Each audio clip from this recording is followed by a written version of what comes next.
cridar l'Emili i me va dir vols participar en un recital? I jo, a mi aquestes coses m'encanten. I l'Emili, clar que sí. En cap moment vaig entendre que era la meva producció poètica, ¿vale?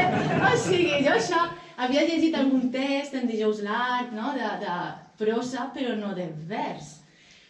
Però bueno, tenia preparat, o sigui, m'anava a llançar com a cosa excepcional, jo dic, va, preparo un poemeta i el porte. Però ara, clar, hauré de dir dos, ¿vale? Diré dos i sí que, clar, jo tenia aquí preparat un rotllo, ¿vale? Però ja pues, ho modificaré i podreu veure com me desenvolupa la improvisació, ¿vale? Que també està molt bé, és una cosa molt adient.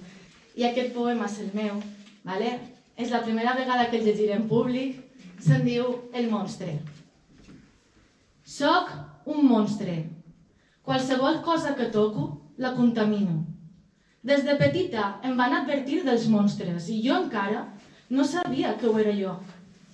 Soc la que inocula en l'aire possibilitats que són tabú.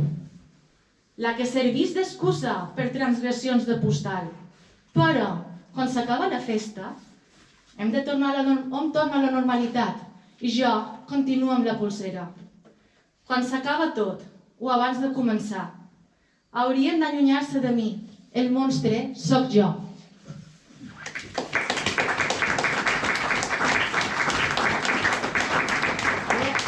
Baixaria la intensitat i diria un altre, però bueno, vaig a baixar-la però amb un altre meu, ¿vale? Això és una primícia mundial. El poema és un poema d'amor, se'n diu Incendi.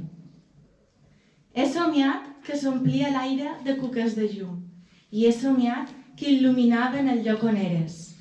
Tu tenies els ulls encesos i el cos en flames i somiant, sense més ni més, et besava.